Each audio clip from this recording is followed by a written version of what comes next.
Listen, you're going to face challenges when you go out with people. They're not going to understand why you don't want to drink alcohol. They're not going to understand when you say no thank you to pizza or something else, because it really triggers their insecurity of their inability to do what you're doing. I can't think of the word, but they're going to feel threatened in a way where they're like, well, he's changing, and they say it as if it's negative, but you're actually doing things to benefit your health.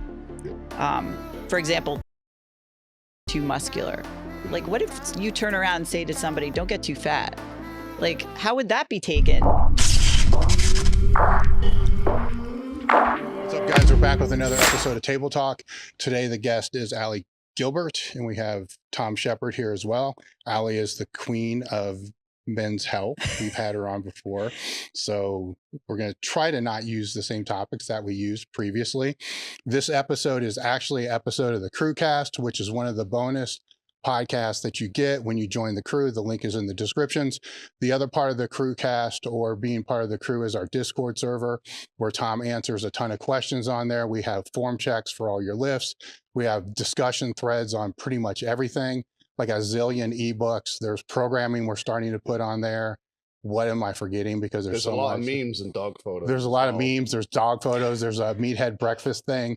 And there's more things on there than you'll probably ever use, but the things on there that you will use, that everybody likes the most, is the community aspect, because not everybody has access to train with a crew or to have training partners. And this Discord community section is the closest thing I've ever seen to a training crew that's not people training in person. So join the crew. The link is in the description. With that being said, I'm going to jump off here with why men's health specifically. So I do get asked this a lot, and my go-to joke is because I have daddy issues, and people are like, what? So I do have a compromised relationship with my father, and I think that a lot of our purpose in life can be drawn from any pain that we've endured. And basically, I wanted men to be able to be the best versions of themselves and to show up as the father and the husband, brother, partner that they know they can be. And it also kind of happened by accident, because after I graduated with my exercise science degree, just like anyone, you want to train athletes. And I realized that the money I would be making right away would not necessarily support the rent that I needed in Greenwich, Connecticut, where I grew up. So I worked at a commercial gym, and I was training a lot of guys who happened to play golf, and all the Wall Street type A dudes. And I was like, golf is a sport. This is something they take seriously. And golf was a sport as of, I think, 1996, when Tiger Woods came across and was actually fit looking.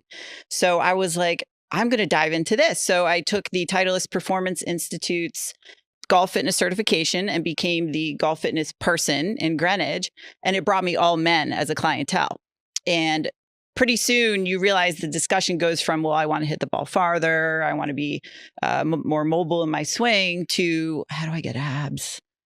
How do I fill up my shirt? I want to look like Tiger, but like not too big. And I was like, interesting. So I kind of just learned everything I could about men's health, because we would have a ton of discussions surrounding nutrition, hormones, supplements, all that stuff. And that just became my niche, because no female had taken over that. And nobody was really bringing men's health topics to the surface in this open, unfiltered way. So that became what I wanted to do. And that's been my passion. And here we are 10, 12 years later. Yeah. I do love the too big thing. I love that, because it only happens with lifting, right? Oh, with golfers?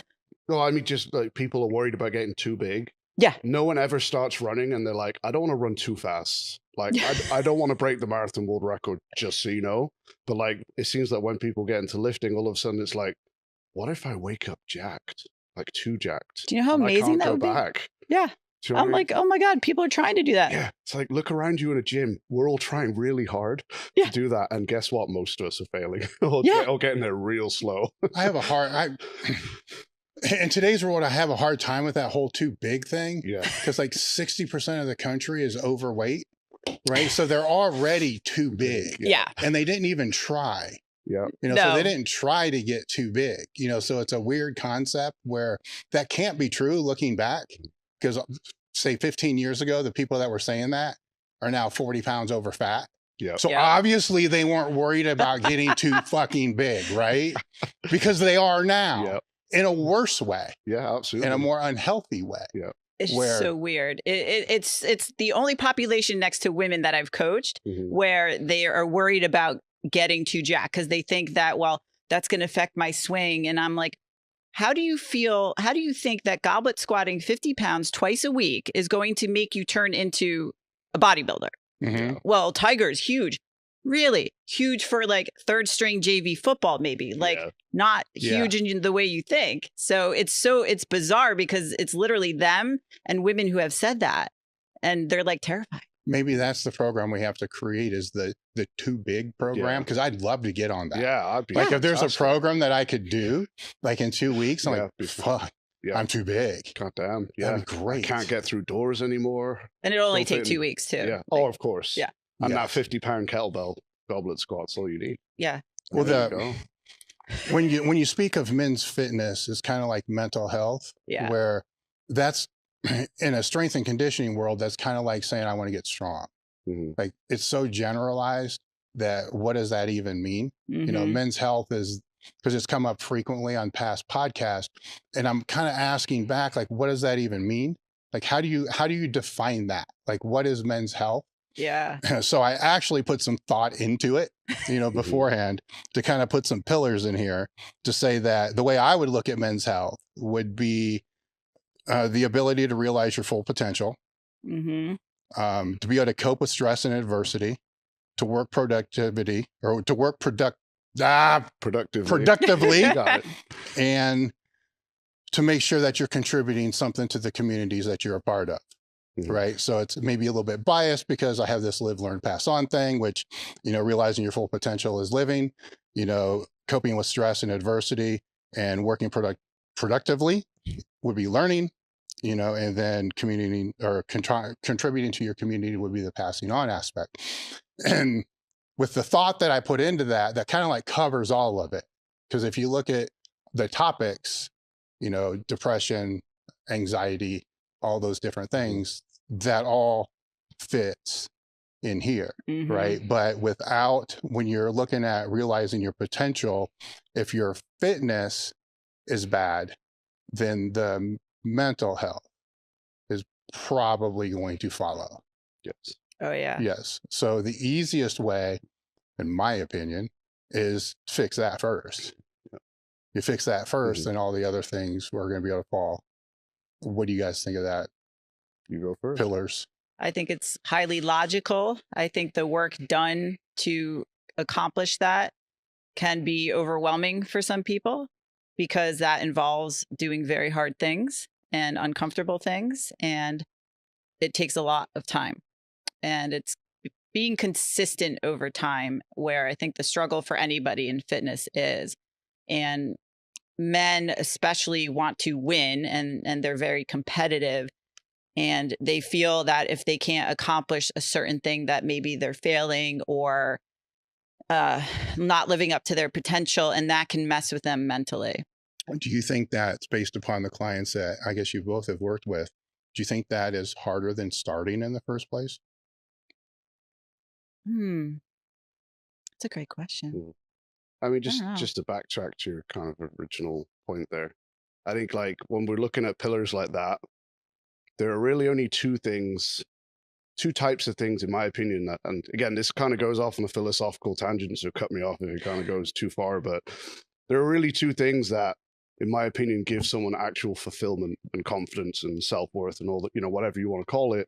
Usually it's either something that builds up yourself and improves yourself, or something that gives the ability of someone else to build up themselves or improve themselves.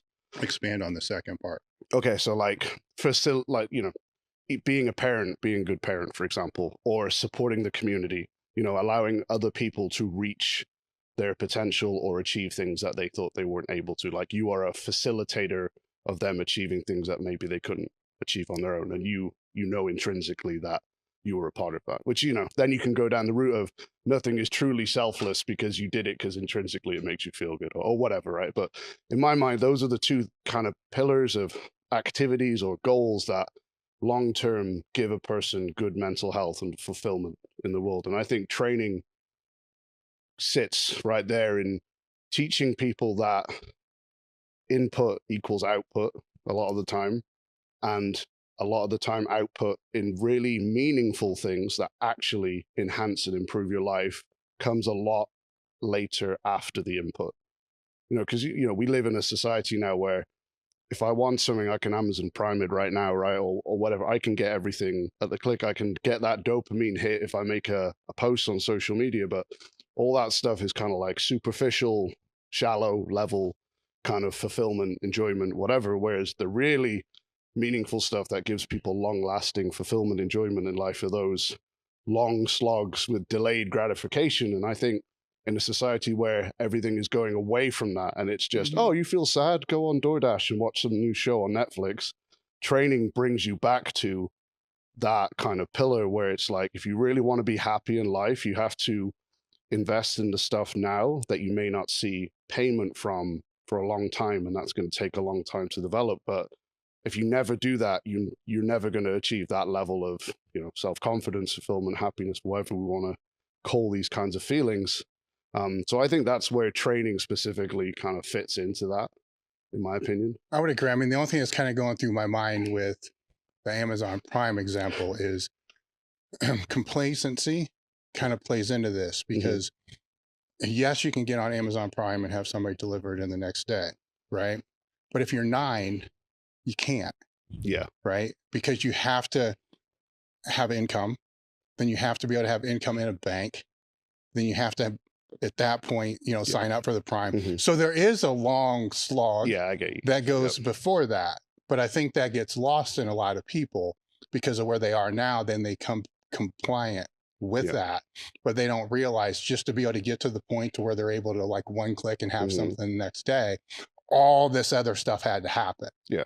Education, growth, development, all that. Because if you're to look at us compared to the entire world, like how much of the entire world can actually one click and do something. Yeah. Where I think issues can arise is they then get complacent and then they're not striving for anything further, where training becomes the easiest thing to input in there to be able to do that. Because even if they can't walk 2,000 steps a day, they can start, you know, with down the driveway and back.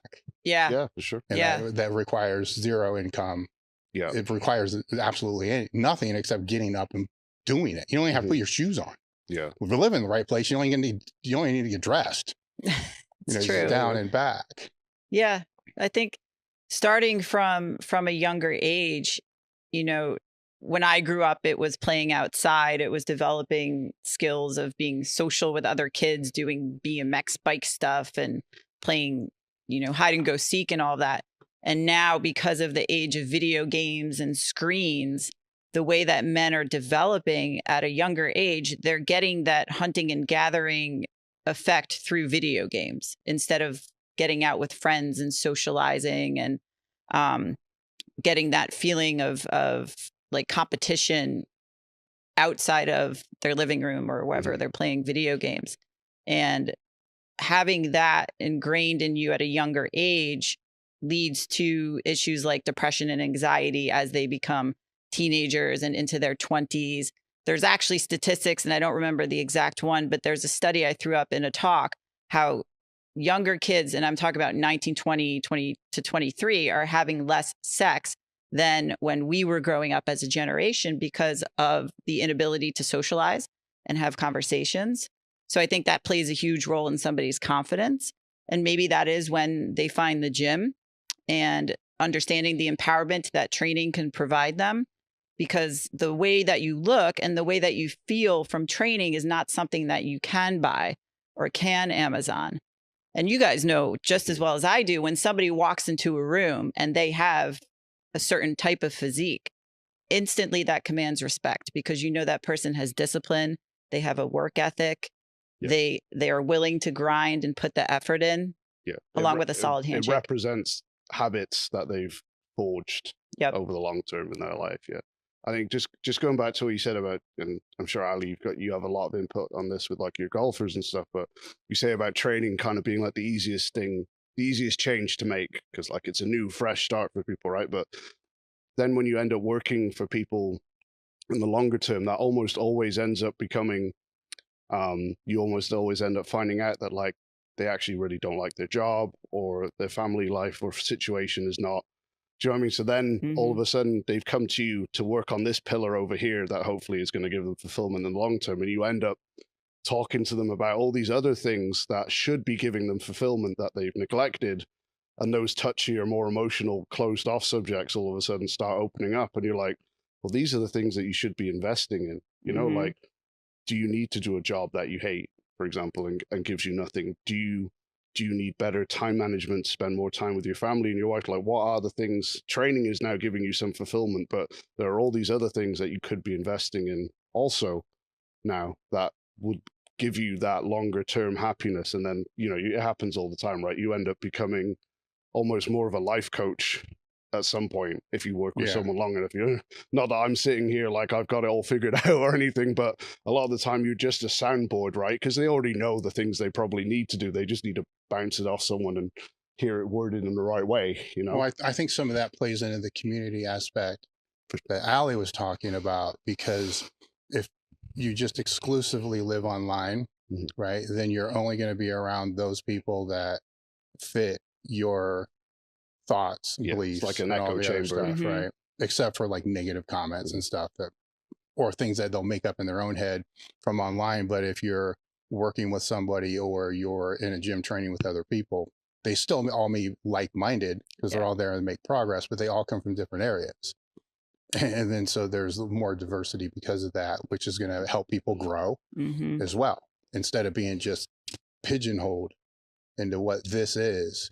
You know, it's everything they do online, their job's online, it's at home, it's all this closed in space. So then they get a very narrow view of what the world is, where to get out into community aspects exposes you to different people, different thoughts, different ideas. Some you may not agree with, some you will agree with, some you won't agree with, but then may later, you know, where that isn't going to happen in the other spectrum, where before we were talking about live events in a way, because of that, you know, things continue the way that they've been going. The only way you're going to actually get that difference of opinion, stuff like that, is probably going to be at live events.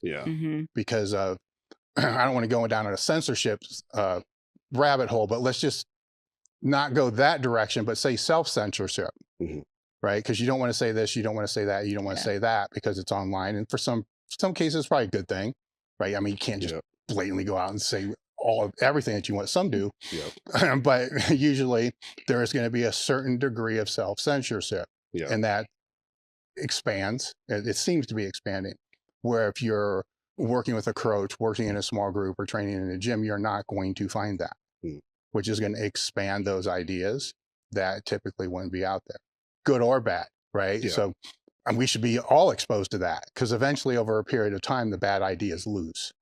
Yeah, sure. I think you say like self-censorship there as well. You even go as far as like, you know, if I want to choose a podcast or whatever, I'm just going to choose the podcast I want to listen to. Probably because it reinforces all the things I already think. Yes. Right. So like, it almost doesn't matter if the creators of that content are censoring, because I'm just going to go to the ones I want to go to. I'm not going to purposely choose the podcast that challenges all my beliefs. And makes me think like, oh, maybe I don't have all these things figured out. Maybe I am wrong, because it's just not human nature, right? So we almost, regardless of what people put out, we almost create our own echo chamber anyway. But with it not, you know, working against human nature, that goes back to what Ali was saying, is you need to put yourself in uncomfortable situations. So just in the strength and conditioning realm, I've always looked for those other places that are against my bias. You know, it's a mind fuck, right? Because then you start questioning your bias, you know, but then that bias becomes better. It's kind of like a weird way to say that, right? Because that just means it becomes more of a worse bias. More expanded. More informed as well. Yes. So to circle back to what you were saying with that community aspect, keep going down that road? It's so much more important now because of how we're living online. And that's why I love live events, because my social circle is at the live events. I work online now. I've been fully online since 2020. And when I go to the live events in our industry, that's where I see all my friends. And I feel like I'm at home and I'm amongst people that understand me. You know, they understand my caffeine addiction. They understand that, you know, we're all crazy in some way, and the body dysmorphia issues. Like, everybody understands that. When I talk to a lot of these guys, they're not prepared for certain things when they change their lifestyle and they change their habits and training. And I found myself having this conversation a lot more in the past 2 years, because they are still hanging around people that maybe they've known forever, or that they drank with every weekend, or did things that are not complementary to what their new lifestyle is. And I tell them, listen, you're going to face challenges when you go out with people. They're not going to understand why you don't want to drink alcohol. They're not going to understand when you say no thank you to pizza or something else, because it really triggers their insecurity of their inability to do what you're doing. Because at first they're going to feel almost threatened, and like it's some sort of what's the word? I can't think of the word, but they're going to feel threatened in a way where they're like, well, he's changing. And they say it as if it's negative, but you're actually doing things to benefit your health. Yeah. For example, if they say, don't get too muscular, like, what if you turn around and say to somebody, don't get too fat? Like, how would that be taken? But we can't say that socially because that's not appropriate. But these guys are facing a lot of this. And I said, listen, you're going to fuck up. You're going to give in, and that's okay. As you go along this journey, it will get easier. You'll get more resilient, and then people will back off. And you can say, yeah, you know, I don't drink right now, or, you know, I've got goals and I don't want to do this. And then guess what? You'll have a new circle of friends because you're going to live events or experiences, or hanging out with your gym crew because you're at a new gym, and, you know, people respect the work that you've put in at the gym. And it happens to everybody who did not have that type of social support. And then they go through that, and guys just, they don't have these conversations about that stuff. Yeah. And I think that's where, like, being a female, I have that empathetic side where I can talk to them about this, and then they really disengage and let their guard down. And they're just like, yeah, this really bothers me. And they're successful. And, you know, some people super wealthy, and they feel isolated and alone because they're doing something that's benefiting their health and making them more successful as a man, yet they're being criticized for it. Yeah. I think in those scenarios, the point I would usually bring up with those people is, like, the people who are criticizing you, are they the type of people you aspire to be? You know, Bingo. like, are they actually achieving the things that, and if they are, fine, listen to them. Do you know what I mean? But yeah, are their priorities and their actions leading to outcomes that you want to reflect? Or are they totally different? And in which case you say, well, what are the people that you aspire to be doing? Chances are they're probably doing all the stuff that you just spoke about, right? If they've made this decision, like, I want to get into training, I want to improve myself, chances are the type of people they look up to are high performers in some way, whether it's, you know, training or work or both, and all that. So unfortunately, you get in a scenario where, you know, people can be very good friends for a very long period of time, but it doesn't mean that that's the person you want to be and model yourself on, if that makes sense. I would say that if that pushback begins to happen, then you're on the right road. Yeah. Right? Because when you start something, if it's a business, fitness, training, or whatever it's going to be, and you express to your friend group that you're going to start this, very rarely is anybody ever going to say, that's a bad idea. They're going to say, that's great, you know, good for you. It's only when you start to become successful where they're going to start to criticize. Yeah. Which you have to remember, what did they say from the start? Yeah. Right? Because they will change. And the more fit you get, the stronger you get, the more healthy you get, all that. From some people, that criticism is just going to compound. You know, on the other people, they're going to be fans, they're going to be cheerleaders the whole way. Where it's if you don't do that, you're not going to be able to separate who's really your friend and who's not. Yeah. Because then you'll just stay there. Yeah. And then become that. Yeah. And in your own words, you got to watch what you say too, because in some regards, we all are that. Yeah. Where, and maybe it's a natural feeling that you feel because somebody's being more successful than what you are because you're not doing the work to actually do that. So it's easier just to criticize them to justify to yourself your lack of actually doing anything. Yeah. But if you can catch it and say, why am I saying that? Then usually you don't like the answer. Yeah. But you have control of changing that.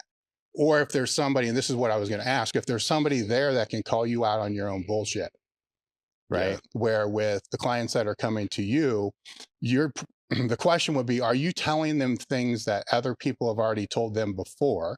Like, so you'll push this, you need to do this, walk, exercise, whatever it's going to be. And then like, yeah, I've been told that. But then they listen to you as they didn't listen to the other people. Do you find that more common than not?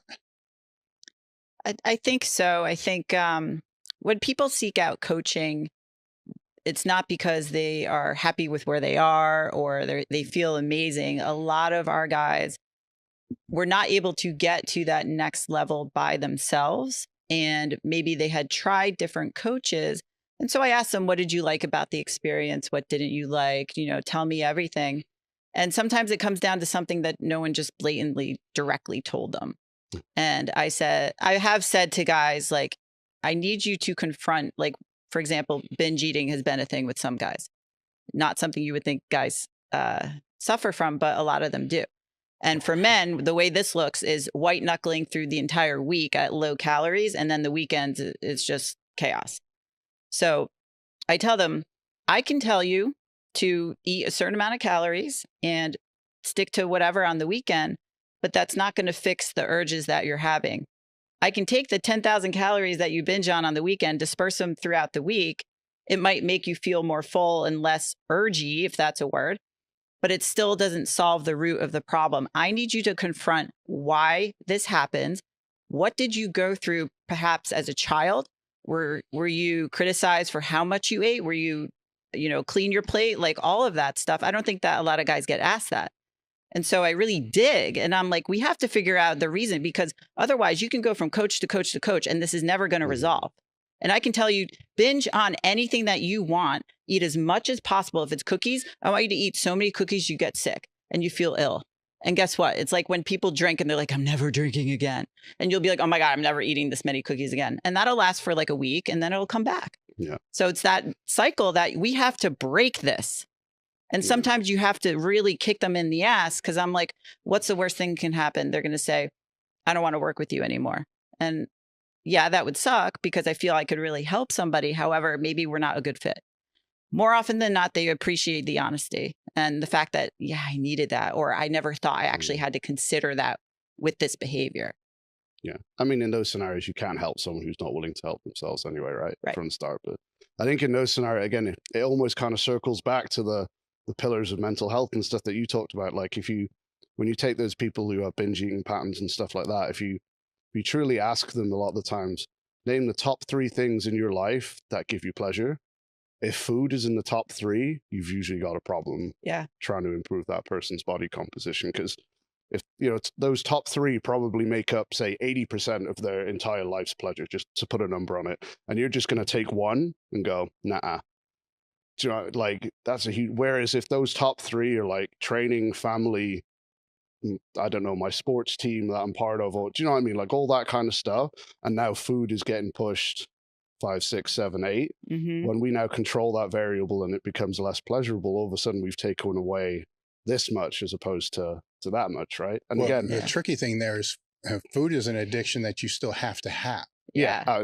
You can't just be like cocaine where it's like, just go cold turkey and that's cool. You're not going to die. Yeah. It's very, and I respect how tremendously like hard this can be for somebody who, I've never struggled with binge eating, but I can understand that changing your behavior this way in any sense, when you identify food or alcohol as your release and you need to find a different one, and maybe you already train, these guys are already training 4 or 5 days a week. Why is there this urge for the stress release? What is going on that you feel you need this? Let's explore that. and it's a little bit easier to flip the switch because it's more of they've been through the, well, just don't do that. Okay. Like, how often has that worked? Yeah. You know, like some people can absolutely cut things off, but like you said, food you have to have every day. You know, if you have children, you have more hyper palatable things in front of you on their plate. You don't have to finish their plate. But you know what? You will, as you get better at resisting it, it becomes like a muscle that you work continuously and you get better at it. But they don't realize what actually goes into exploring the reasons behind things, because men just want to win at this and understand, because you guys like structure. Tell me what to do and I'll do it. I can do that till the cows go home. But if we don't figure out the why behind it, it's not going to truly change this. And I want you to be able to change and feel empowered that you have control over this. Because the last thing a man wants is the feeling that he has no control over something. No, you know? that's I mean, I think also the thing people forget, people get training right. Training's like the easy part. We go in, we get the endorphin rush, whatever. We see progress, hopefully. You know, that's all like self-reinforcing, right? Whereas like food, like you said, it's in your face all the time. You can't avoid it. But people forget that, like, let's say discipline, for want of a better word, with dietary habits. It's not something that people just go, okay. Yeah. And now I'm all, you know what I mean? Now I'm an IFBB pro in prep mode and I'm perfect. You know what I mean?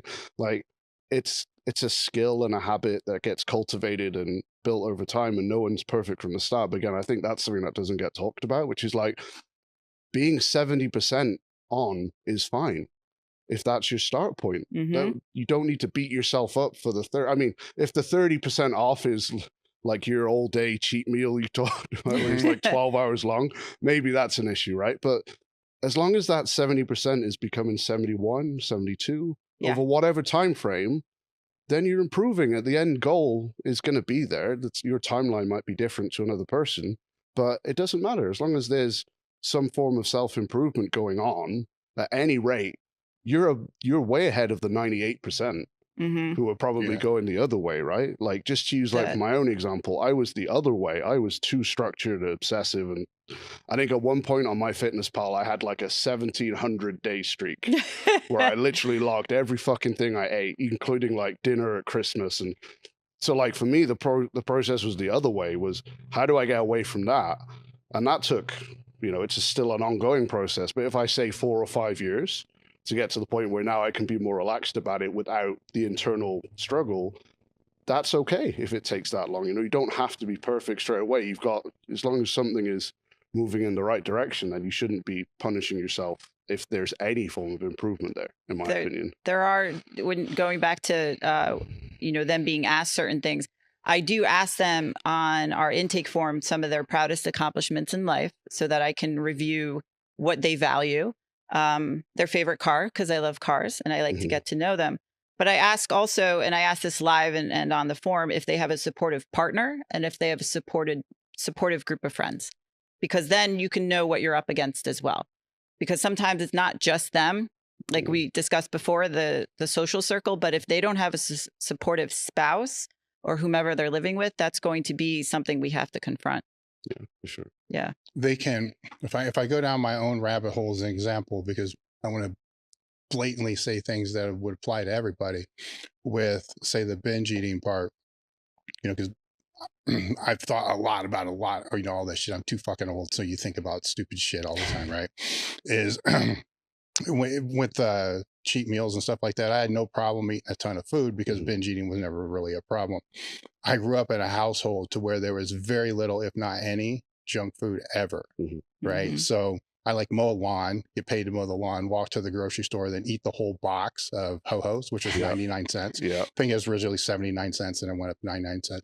But I would eat it before, right there in the, right by the dumpster behind the grocery store, and then throw it away and do that. Right. So when I look back, like why if I eat something like that, why do I eat all of it? I can kind of stem it all back to that. But when it comes to, you know, the cheat meals and when I was trying to gain weight, all that other kind of stuff, then I can use that to my advantage because it's there to be able to just eat forever.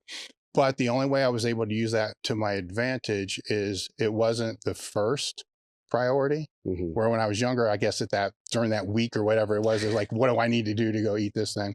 I was able to push training, went to that first priority. So then anything was, if it didn't benefit that, then because that became more important. Like if somebody was told you can't, you're diabetic, right? Well, I guess there's meds, but they're not going to eat the foods that if they're say you can't eat a fucking potato ever again or you'll die. Yeah. They're not going to eat the potato because they want to live, right? But that's an extreme example. But if the training there is first, or if somebody just starts exercising for the first time, or they've never taken it serious before, maybe the diet's not well, but then they train consistently for a couple months and then they're getting a little stronger. They're making some gains. Then all of a sudden they start thinking, man, I'd like to see what a vein in my arm looks like.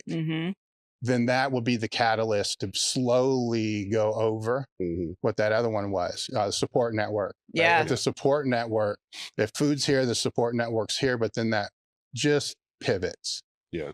Then that becomes second to where I don't want to eat all this because, you know, I want to be there for my family or whatever that's going to be. Or if it's business and your mental health is just shitty because you have brain fog all the time. It's like, well, my business sucks, but I can't even think right. Yeah. Well, the business is more important, so I have to change that. Yeah. You know, it's that can be more radical, I guess, is what I'm saying, but it's still a big process. Yeah. But it's an easier process if that can be like a feeder into something. Yes, if it can 100%. feed into something else. Now, if that's always that first thing, then as you were saying, you have to do some digging, you know, in self-actualization or to see if something else can be there.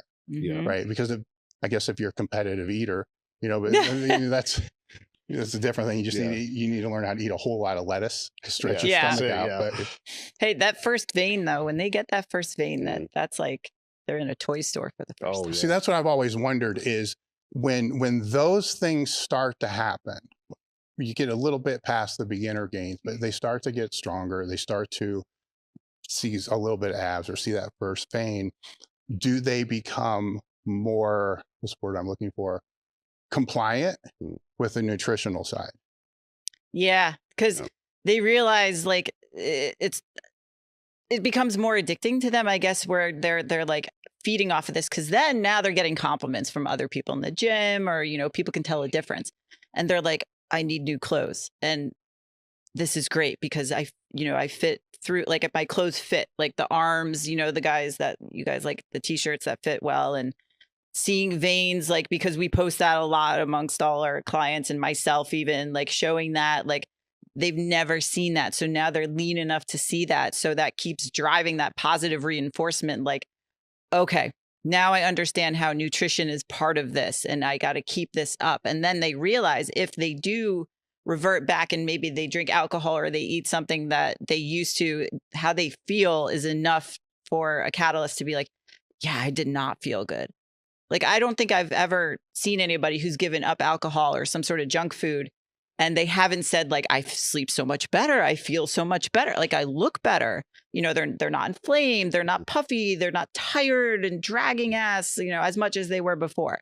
So I do absolutely think that that does help them become more compliant. I think with anyone, once you start getting results, it's like if you start a diet and then all of a sudden it's slow, and then boom, like you wake up one day and you're like, oh, I can see like, you know, little striations here. Like that's very positive and keeps them wanting to keep going. So when we get into the hormone optimization, because now, you know, TRT is a new Flintstones multivitamin, right? So everybody wants hormone optimization. Yeah. How much does the training, nutrition, rest, recovery, how much does that play into the hormone optimization before you even get into supplementing the hormones? Because there's two paths here where I want you to talk about how much that can change the optimization of hormones just without any supplementation, but then how it will impact the supplementation to actually be better if all those are in place.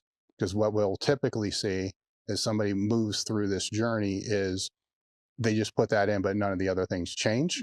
But then they feel a little better because that's being supplemented, but they could feel way better and make way more progress if all that was fixed. So without the supplementation, what are the changes that you guys see just on those factors being changed? So I think I talked about this last time, our approach. I coined the term GPP for TRT because you can be on TRT already. It it's not exclusive of that, but the approach is for men to become the most healthy and resilient possible. For when they do go on testosterone, it does work that much better for them. So what does that mean? Most men don't like doing cardio. They think their muscles will fall off. They just don't want to do it. So we have to get them with a good aerobic base. So that does require like low intensity, steady state. But I'm telling them, I'm like, listen, this is the first phase. You're going to hate it, but this is the hardest part.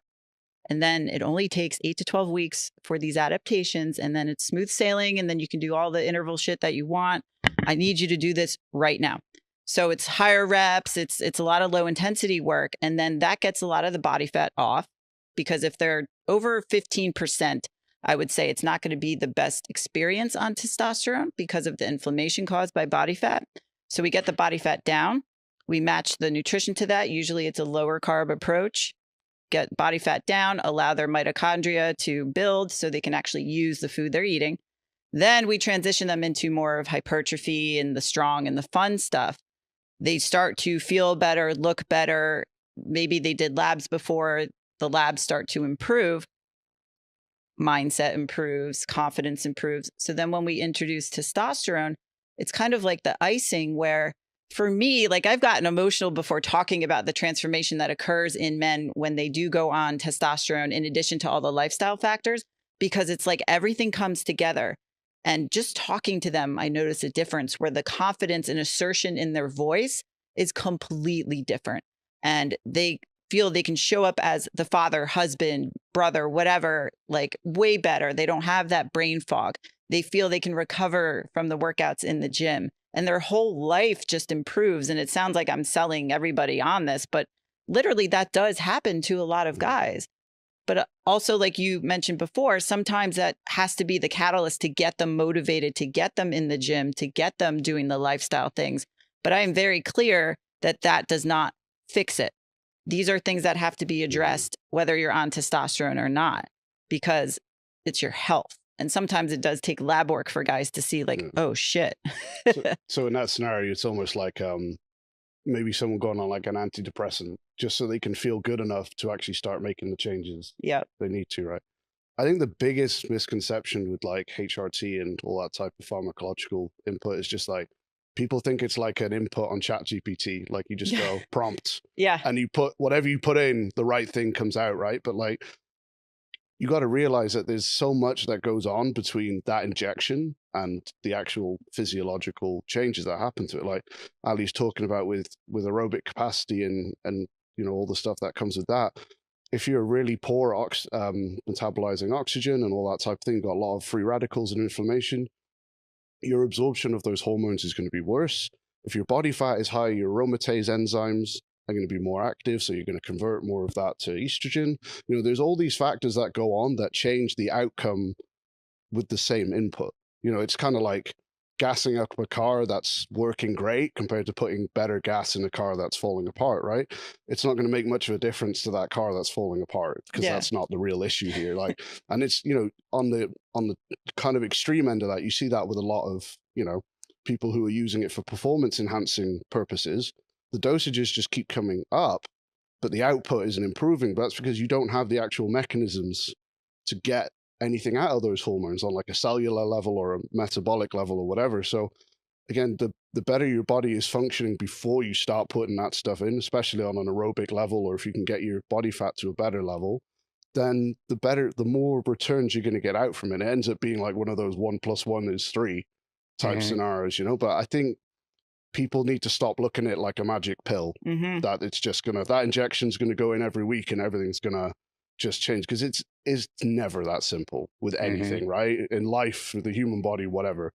So it's I like the idea of GPP for TRT in that it makes you realize that like you almost have to earn it to a degree. And I'm not saying that people should be denied it or anything, but I'm just saying that there's still input from you, like stuff is still required from you to get the changes you want. It's not just like, here you go, and then we'll just add in Arimidex if your estrogen's too high, or you know, all that stupid misconceptions, right? It's the body needs to be a minimal basic level of functioning for you to actually really see anything from it. Yeah. Well, on the performance side, what you're seeing is, I mean, it's the world I live in. So we see that 90% of the time. Yeah.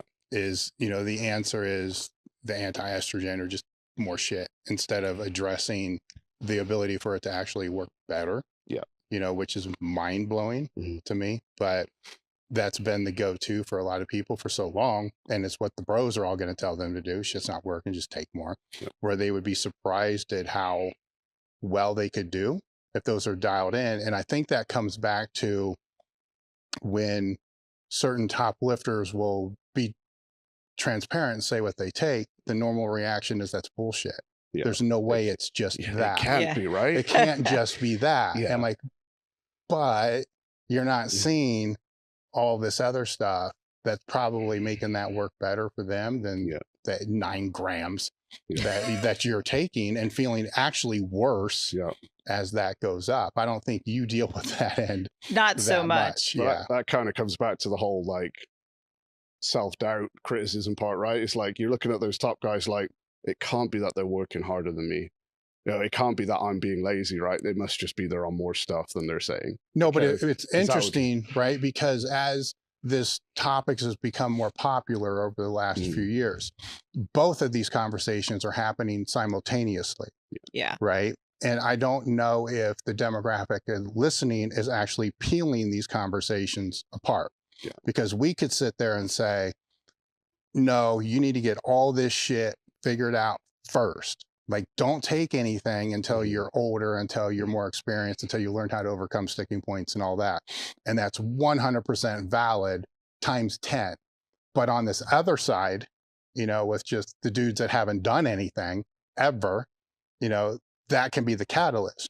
But the people on this side will hear what you're saying and fuck yeah, I'm going straight on.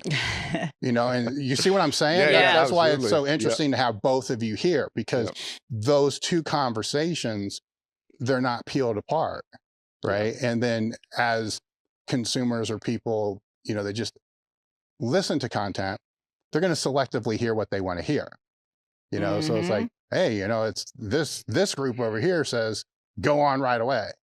And so if that's what they want to do, confirmation bias, boom, there we go.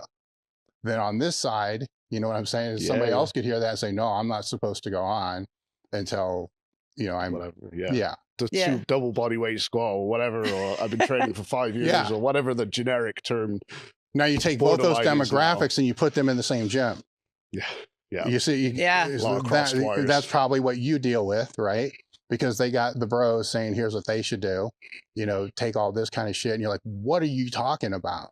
You know, the bros are like, never waste a syringe, man, fill it all the way up every single time, you know? Yeah. You know, then on that, then you're like, you know, the micro dosing time, you know, no, man, big dude in the gym says I shouldn't do that. And it's completely two different scenarios. It is. And I have to paint the picture with these guys. Like I use this analogy about cars from my friend Dave Lee, where, you know, if you're taking a beat up Honda Civic and you're trying to put octane in it, it's not going to be a good time. It's going to explode likely. So that's the same thing with testosterone. When they're not healthy and they're adding this, let's get you to perform like a Lamborghini so that it's smoother and efficient and or it's not efficient, but it's smoother and it's actually going to be an enjoyable process. And we actually do have guys who do want to try to do the best they can naturally. It's almost like they feel they're defeated if they can't get their testosterone up. And I always preface any type of program, I say, listen, the most I've ever seen somebody increase their testosterone through doing all the right things is maybe 300 points.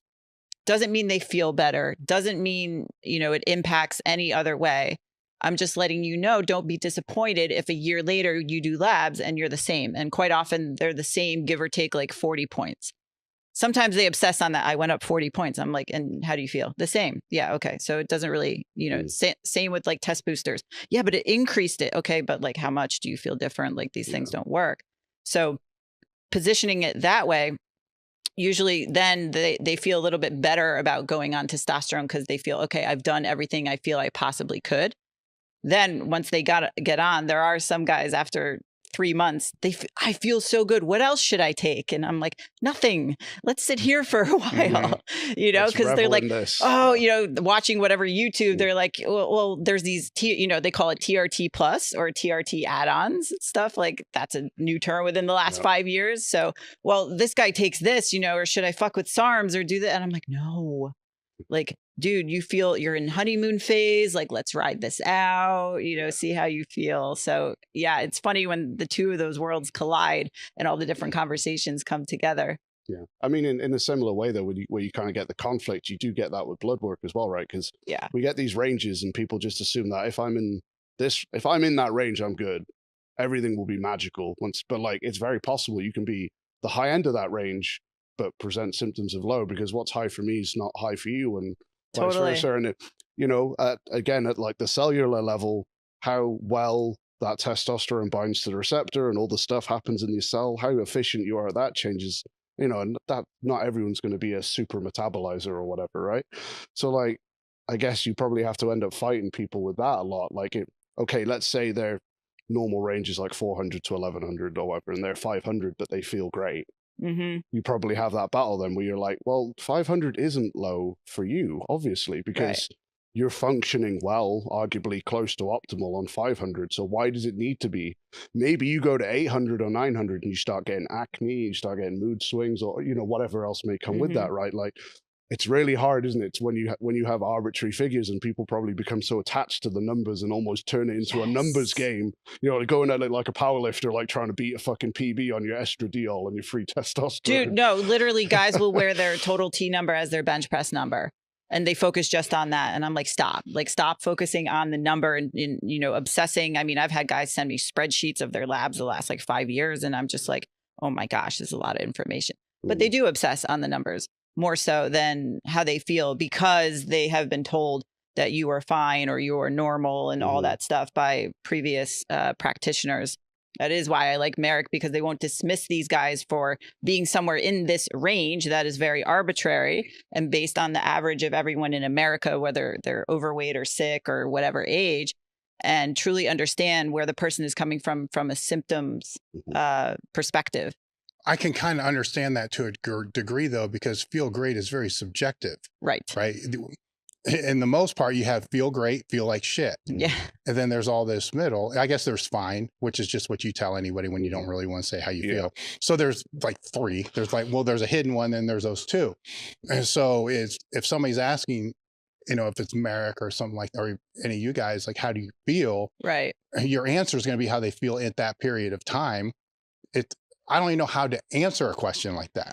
You say, like, are you happy? Like, what do you mean by that? Because there's happy, then there's mad, upset. Like, where is that to where now if you have a metric? Yeah. So I see how they end up that way. Sure. Right. It's just a shitty metric to use because it's not a bench. It's not a squat. It's not a different metric to be able to use. So what other metrics will you put out there in those cases? Because they will wear it like that until you can give them a different metric to be able to use. Yeah. And so a lot of men associate their testosterone levels as being good or not by whether their sexual performance is doing okay. Or basically, if their dick doesn't work, they think, oh, I must have low T. There's a lot of guys who are like, you know, I have no problems in the bedroom. I have morning wood every morning. That is the only thing they associate with their testosterone being okay. So that might come with, I've got massive brain fog. I have no motivation. I'm extremely lethargic. Obviously, this requires a lot more digging and then looking at lab numbers as a whole versus just total testosterone, because they could be riding the line where they're like 400 or 500, but then they have all these other symptoms. And they don't realize that is a symptom of low testosterone, like borderline depression and, you know, total like apathetic attitude and just like, I have no drive or winning attitude anymore for my family or for my business. And it's just kind of this blah. And then that requires more digging as to any traumatic events recently. Did you have a baby? Because that can cause your test levels to drop. Is there more stress in your life? So what else is going on? Because like you said, how do you feel? Highly subjective. And like you said, they'll answer it as present day, but also it does come with a lot of other things. And sometimes they actually will be forthcoming with, I've had a lot of brain fog, you know, I just feel off. something's not right, and they're trying all the caffeine in the world, and they've tried Adderall, they've tried all these things to kind of supplement their inability to really execute the way they want to, whether that's at work or at home, and they can't get to the bottom of it. And some guys have no idea that low T can show up as mild depression or the apathetic attitude. Do you think some of the battle sometimes with these people, and talking from my experience, but like part of the battle is actually getting people to be introspective enough to actually observe themselves and how they feel and perform or whatever on it. Like so many people are in autopilot mode. They just go through their 9 till 5. They put their kids to bed at this time. They eat dinner at this time. And the weeks just keep going by on the calendar or whatever. And at no point do they ever actually like sit down and be like, oh, I felt like shit on Monday. I wonder why that might be. Or whatever it might be. Or I never sleep well on Saturday night. So maybe it's because I drink with my buddies when we're watching the football or whatever. Like, I think half the battle sometimes is like, actually start noticing yourself and your habits and how you feel. And then all of a sudden you have some raw data that you can deal with. But like, and it's the same, just to put it in like a more meathead point of view, like the amount of times you'll talk to a lifter and you'll be like, do you get any pain during any of the lifts that you do? Where's your sticking point on the lifts? And they're like, oh, I don't know. And you're like, come on, like, you just switched off? Are you asleep the whole time? Do you know what I mean? Like, what am I supposed to do here if you don't even know what's going on? You're the one in the gym with you right now. Do you know what I mean? I've always wondered with the meathead population if they could, and I guess they could do this in an experiment because anybody could do it. If they could take a phone, mount it high in the gym, and just film their entire session from start to finish, and then go back and watch it, and then ask themselves if they saw somebody else training the way that they actually train, what would they be saying? And I think a lot of times they'd be saying, look at that lazy fuck. And, no, absolutely. Yeah. And that's that introspection that you're talking about. Like if you could remove yourself and watch yourself train and if that was somebody else in the gym with you, what would you be saying to the person you're training with to say about that person? Because it's just like a different perspective then. Yeah. It's like the same, like, rest periods is the one that always jumps out for me that people are like, whoa, like put down like a 2-minute rest period. They're like, that's nowhere near long enough. I'm like, put your phone in your car, do your set of curls, and then sit for 2 minutes. That's look terrifying. at the clock. Do nothing. Yeah, just watch. And then you tell me 2 minutes is really short because it's not. But like when they've got their phone and their buddy or whatever around them, all of a sudden that 2 minutes feels like nothing, right? But again, it's just a case of like actually observing what's going on and being like, oh, actually, maybe I don't need that much rest. Maybe I do feel like shit at the weekends or, whatever it might be. And now all of a sudden it's like, well, now we can actually we have something to dig into. Yes. Now, and they may actually shut up about the other people in the gym that they're talking about now because they might be worse. Yeah. Especially on form, technique, and a lot of things. There's a lot of things that can be caught up in that. Totally. What were some of the Discord questions that you had? Yeah. Okay. So, one of the ones I wanted to jump into from like a hormonal viewpoint was, what's your thought on HCG monotherapy, and then also the use of HCG with TRT in Gen Pop? What do you see good success with either? Do you think that it's something that more people should consider, so on and so forth? So HCG is often given to guys with testosterone replacement to maintain fertility, also for testicular hypertrophy. So I always go off and make jokes about the fact that like we women don't care how big your balls are. Like it makes everything else look bigger, and women are not putting on their dating profiles like I'm a ball girl. I love like a big sack, However, there are guys that care and they want to maintain that. So that would be a reason in addition to maintaining fertility. There are clinics out there that just give it because they think that it goes along with it. Some guys do really well on it, some don't. And well, let me interject. Does it? Like if you're using that while you're on, will it maintain fertility? And will it if the dose is high, like most of the lifters will do? It's supposed to. Yes. Well, that's supposed to doesn't necessarily mean. So men should do a sperm test before they go on testosterone if that is something of concern. Yeah. Because it's odd because it's not something that's often talked about when whatever doctor they initially talk to about TRT, they're not necessarily saying, well, is fertility something that you care about? Do you want more kids? Stuff like that, which is mind blowing. But that is also, especially in younger guys, just get a sperm sample so because then if you go on testosterone and then you have no sperm, you can't necessarily blame it on testosterone, but you didn't know beforehand. So always get a test. So yeah, so that is the primary reason it's given. As a monotherapy, what I was going to add to HCG being a female pregnancy hormone, not all guys will feel great on it because they don't have a deficiency in that. Yeah. And so that's something that can antagonize estrogen, and also they may do better without it. If they need to go on something that's not testosterone, it's different with different clinics, but I think more clinics will err on the side of using clomiphene, but for a short period of time, because that's not something that guys would want to be on for a long period. So if they're younger, but I have guys that are onto HCG and they feel fine and they've had no issues. But in gen, for the average Gen Pop person, it's going to be a fertility aid, probably. I wouldn't use it as your replacement for TRT, which is a good thing to touch on, because guys will try to find every other way aside from using testosterone to increase their testosterone. And I'm like, listen, if you're a diabetic, I'm not going to give you protein to hope that this complicated process to make sugar, like if you need testosterone, go on testosterone. But for some reason, with all the stigmas and everything, like everything else is looked at as this might be the way. Well, sometimes it's even worse for that. Right. Yeah. And then also the same with pregnenolone. Do you find that you have a pretty successful rate with improvements in people with pregnenolone in terms of it enhancing the treatment? So it's tricky with guys. Unless it's deficient, it's not something that I would haphazardly throw at somebody. You want to get that tested because it can cause anxiety and a host of side effects if a guy's just taking pregnenolone just to take it. All right, so let's stay on this, because that's twice now that this has come up, like the sperm count, pregnenolone.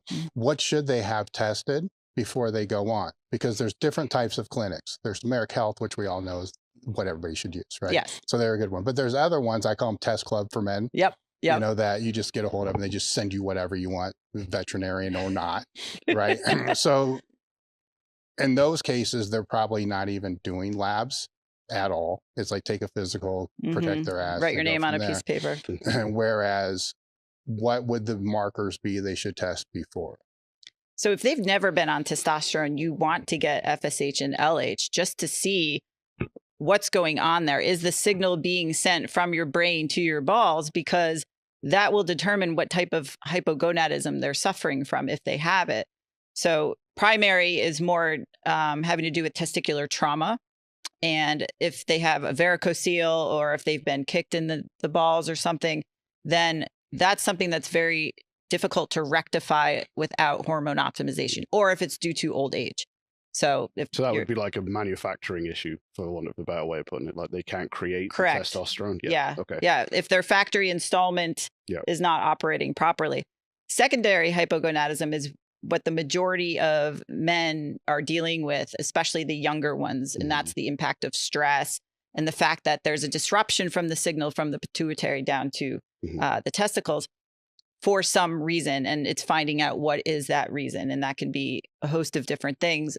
Majority of the time, it's because of stress, the input of environmental stressors, physical, mental, emotional. But I don't think people really think of that as a reason. Yeah. They don't realize how stressed out. I mean, I think one of the most terrifying things to do to somebody is sit them like on a front porch with no phone, no TV, no radio, and just sit there with themselves. Like what we used to do back in the day. That is terrifying for people to have no stimulus. But can you imagine how much less stressed they would be? Yeah, that was literally going to be my next question, because you kind of say younger generation, it's becoming more and more common. So I was going to say, what has changed then, culturally, socially, economically, whatever, in that time frame where now incidences of low testosterone in younger generations is increasing? What do you think, if you had to pick a couple of like main drivers there, what do you think they are? Number one, obesity. Okay. The sedentary lifestyle and the fact that having high body fat is the most inflammatory tissue. So now your body's suppressing a hormone that is going to make you feel better because it is threatened. So that's a stressful environment in and of itself. So having that high inflammation, and that's why it can be a problem where men want to add testosterone that is not wanted into a body that is stressed and inflamed, not going to be as good a time as if they're leaner and have a better body composition. But I think part of that is also the video games and not getting outside and all of that, in addition to a lot of the environmental toxins, which used to be like super woo-woo and like, you know, oh, people using glass containers and stainless steel are such dorks. And actually now that's more necessary. It can be overwhelming because it's not something that you can really tangibly feel or understand. Like, yes, we have all these plastics and all these xenoestrogens and stuff coming at us, but no one really feels that like happening in real time. So it's easy to dismiss. So what I tell men is, listen, here's some structure for you guys to consider as like the big rocks. If you're using plastic containers to store food and reheat and all of that, switch that to glass. Switch your water bottle from plastic water bottles to stainless steel glass if you're brave. And then the second thing would be any products that you're putting on your body every day. So not everybody is using lotion or makeup or whatever, but shower gels, shampoo, all that stuff, aftershave. If any of that has the toxic chemicals that create those fake estrogens, that's something you want to look at changing out. And fortunately, it's a lot easier nowadays where there's a lot more products. Before it was very hard. Even at the hotel, it says no phthalates, no parabens, no chemicals. And I was like, oh, wow. So they're starting to realize that this is a problem. And so I would say lower body fat if you're over 15%, switch out your Tupperware for glass, water, stainless steel. And then the third thing, the products that you're using every day. There's obviously way more that somebody can handle, but I think it's overwhelming to a point where you can go down many rabbit holes, take your Wi-Fi out, you know, but it's like, at what point do you not have to move on your porch and put your balls in the sun every morning when the sun rises? No, I tried that. It didn't work. Okay, damn. But I just think that hearing that stuff from you is interesting, right? Because like you said, on an N=1 scale, we're never going to feel the effect of whatever plastic bottle or whatever, right? But on someone who runs a business where you have an input from a whole demographic that are dealing with the potential outcomes of these supposedly minor things, you have the data to see the differences and what's actually having an effect, right? Because it'd be easy for someone like me to go, well, that's not going to change anything. But like, if you're literally dealing with hundreds of people every year or thousands, whatever, and you're making these changes and all those changes are in part bringing these outcomes, then at what point can you just say correlation has to equal causation at some point? Just because I haven't got this peer-reviewed meta-analysis, which will probably exist in 10 years' time, because the science is always a decade behind, right? Yeah. Like, just because we don't have that now doesn't mean I don't have the data where I can say, well, I think that's a freaking good idea. And even if it's not, what downside has it got? Right. Well, that's where I was going to go. Let's set that aside and just say that's all false, right? But if you're showering every morning, but you're using a different product and you think that it's going to help your health, that's reinforcing that pattern in the morning that you're doing things to help your health, to help recover. Yeah. Right. If you're taking the food out of a plastic container and then just putting it in a freaking bowl to microwave it, that again is reinforcing that I'm doing things to become better fit. Right. So say it's all bullshit. That's not. Because if you're eating 3 times a day and you shower in the morning, there's 4 times every single day that your brain is being reinforced. I'm doing things to become better. I'm doing things, and that's going to carry over to all the other things, right? To where you get in these conversations with people that, you know, are in that rabbit hole of eliminate all this shit out of your life. And then the other one's like, oh, that's all bullshit and all this other kind of stuff. But nobody's saying you're reinforcing positive patterns. It's a good from that. So they both can be right. I don't fucking know, but I know that's right. You know, nobody's going to convince me that that's not going to make a difference. Because it's so easy to be able to do that. And it reinforces that pattern. It's like buying new gym clothes. If that reinforces the pattern to somebody to actually make it to the gym that otherwise wouldn't, then tell me it's bad. No, absolutely. I mean, it's the same with talking to a guy in the military, and he was just saying, like, obviously, like, the first thing you do is you make your bed. And he's like, they don't give a fuck whether your bed is made, but they do give a fuck that you start off your day with following the rules and regulations that come with being part of the military, right? And like, I suppose it's kind of the same thing, right? Like, start your day as you mean to go on. Mhm. So if that's using a A soap, different soap. yeah, Come on, that's so easy, eating man. your Exactly. breakfast out of a different Yeah. container, getting 5 or 10 minutes of sunlight in the morning with your phone still in the drawer, whatever. Does it really matter if it just gets the cog turning Yes. in Yeah. the right way? Like, I think people Does- argue about dumb shit way too often. Well, they do, and I like You to know? look right in the middle there Yeah. and say, okay, but, and then ask either one of them that. Then what are they going to say?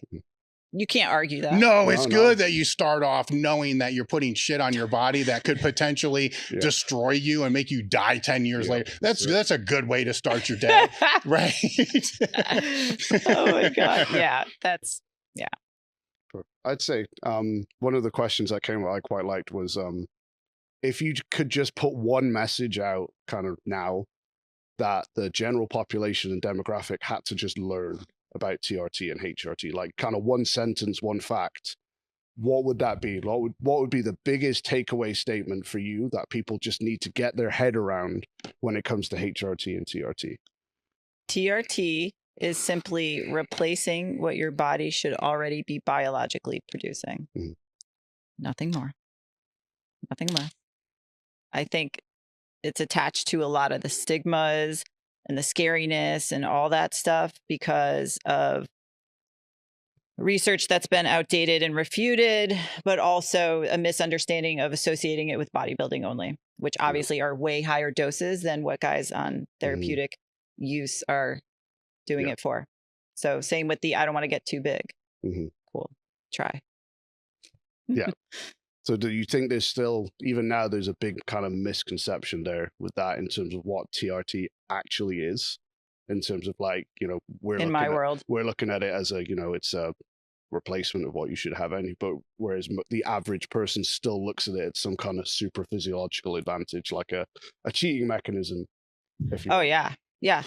Because the discussion online too, a lot of like the questions that I get is understanding what it can do for you. And this goes back to what we were discussing before, because they think that it might be the answer to all their prayers and it'll finally make them jacked. And even guys who go on like 2 months in, they're like, well, I've been on TRT for 8 weeks and I'm not jacked yet.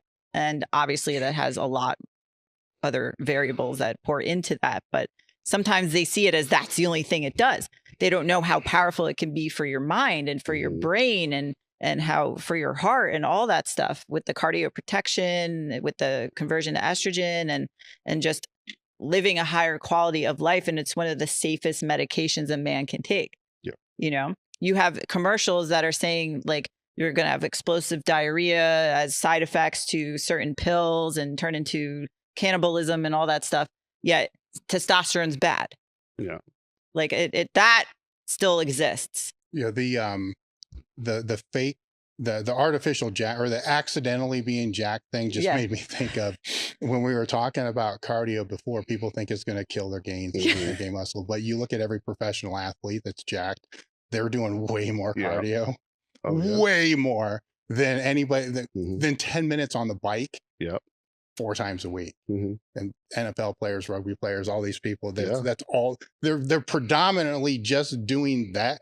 Mm-hmm. And then lifting on the And side. then lifting on the side. Yeah. And if anybody's getting accidentally jacked, It's them. Yeah. it's them, right? Yeah. So we could say you should just only do more cardio. Yeah, absolutely. And then just lift by accident and get jacked. And not care about it. But even that kind of goes back to like when we were talking about like, you look at like the old time strongmen and guys 40s, 50s, and they're all working in farm fields and factories and stuff, just doing like exhausting physical jobs. And then obviously there's no PDs and stuff at that point. And some of those guys, that wasn't stopping them from doing anything what would still be considered incredibly impressive now. Mm-hmm.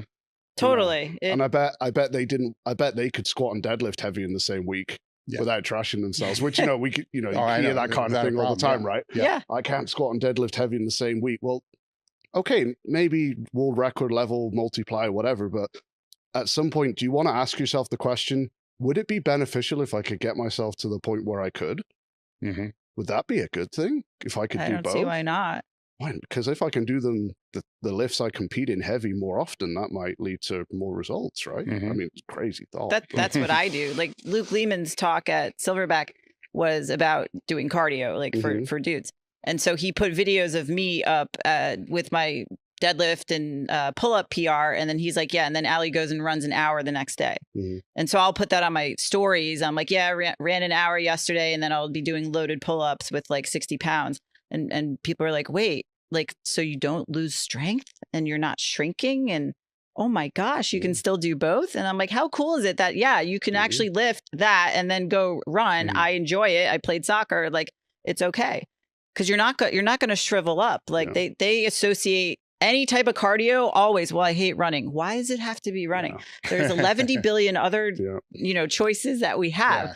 But when the zombie apocalypse hits, you're going to be pretty well prepared there. Yeah. All around. That's another great way of putting it. Like apocalypse ready. Maybe we should sell that training program. Just another one that came up there, because this is kind of maybe a little bit of personal experience here for me, but someone asked the question, do you find that you have to make any special considerations or have to work especially hard to combat the side effects of people who are on things like SSRIs when they're on TRT? Because obviously it normally comes with some kind of weight gain or lethargy and sometimes like that. So do you find in those scenarios that there's anything different that you have to do, or there's any methods that you use to combat those side effects with those individuals? So we have the discussion, obviously, of what else they're on and understanding if they are experiencing those side effects, how we can best navigate that through their program. I am not somebody to say, well, you can get off of those medications. I'm not qualified, nor would I go near that. So I will lean on the medical practitioner to handle those conversations if they come up. Nothing so crazy, though, with any of our guys has happened. And we don't have a lot of them who are on that. But the times that we have, I would say, if anything, they're just maybe more tired. Yeah. But nothing. And do you ever find that you maybe take on people who've been on those kind of medications or maybe anti-anxiety meds or whatever, and then TRT actually gets them to a point where they don't need them? As in that kind of like is a catalyst and everything starts improving and all of a sudden it's like, oh, wait, maybe I don't need these anymore. Yeah, that's actually very common in veterans, because when they leave the military, similar to the TRT Club for Men starter pack that everyone gets out the door, veterans get the starter pack for them. It's like Adderall, Ambien, antidepressants, stuff like that, when in fact they actually should have their hormones checked and they need testosterone. Yeah. So quite often, nor do they want to be on those, because I think for them it's more of a pride thing, but they just feel so awful and they don't understand why. Onset of getting hormones tested, getting on testosterone, and then they realize that they can taper off, and they have. And so we've had that before. Yeah. The reason I bring that up, just as like a personal tangent, sorry, but like I was on every SSRI you can ever imagine, and like I had at one point I had what was called a serotonin storm, which is basically what happens if you swallow the whole box and try to off yourself. But my depression was actually because I have way too much serotonin. Obviously, serotonin calms everything down, brings you low, right? So I was being given SSRIs that just made serotonin go up. So it just made everything worse, right? If I had anxiety, that'd be totally different. But I just think sometimes there's a bit of a miscommunication there. But my testosterone, because they were doing blood tests on me at the time because they thought I might have testicular cancer and various other things, has always come out like, I think the range in the UK with whatever measure they used was like 400 to 1100. Might have been like nanograms per deciliter or whatever. And I would always come out like 408, 404, 398, something like that. And bear in mind at the time I'm training, eating well, not sleeping, but that was a side effect of everything else. And it was only when I actually started taking testosterone, which I had to self-administer, that because it stimulates dopamine, which was the root of the problem, having dopamine receptors that were just frazzled, having something that actually stimulated the dopamine was like, oh, this works now. Do you know what I mean? Every other medication I was supposedly meant to take to feel fine did nothing and made me feel worse. That's interesting. And then take testosterone and stimulate the dopamine system, which was where the actual problem was like life-changing. I mean, that's the only reason I'm still here now, you know?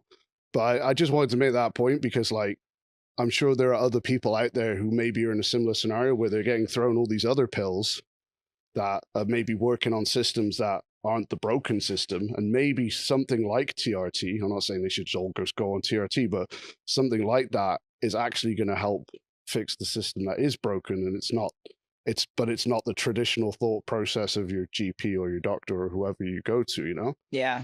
So it could be though, because they're all going to tell you to get a second opinion. You know, so if the conversations that you're having with a physician just don't seem to line up, that's why you should see a different physician, especially if it's hormone related, because most don't specialize Correct. in that at all. Yeah.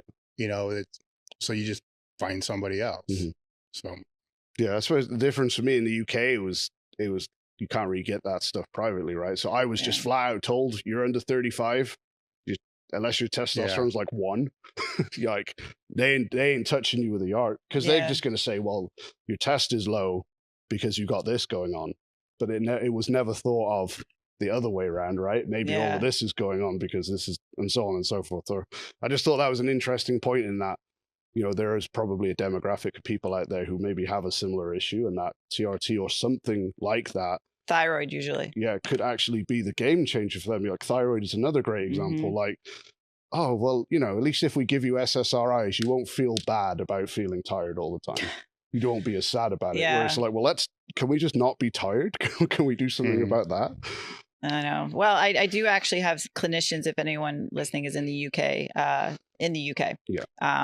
there are 2 clinics that came to Silverback, and they treat the way that I would want them to, similar to how Merrick looks at things. Because in the UK, it is difficult.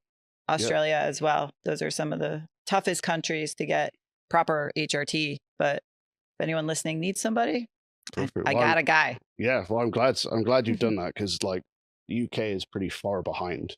Yeah. In that regard, you know, we come over here and see what you guys. I know you all think your system's broken and you're still way behind, but we're another step back again, you know. So all of this is like kind of groundbreaking for us. Oh, shit, we can get access to this stuff if we come to Florida. You can get anything. Well, yeah, exactly, right. Go to Mexico and just buy it over the pharmacy counter. Worst case scenario. That's where Florida sources it from. Yeah, perfect. So another one that came up was first off, the use of things like fenugreek and tribulus and all those type of test boosters. You can probably tell from my demeanor what I think of them, right? Anyway, the question was, do you think they do anything? Do they have any effect? And if so, should they or should they not be cycled in their usage? So I've had guys actually drop me their labs in my DMs on Instagram. Like, I took X or whatever booster, and then it did this to my labs and my test went up. Similar to what we were talking about before, but they don't feel any different. Nothing else has changed in their life or whatever. But they are like, yes, okay, so yes, you can say it works theoretically if you can show on paper that it went up in your blood. If you want to say that was the reason, cool.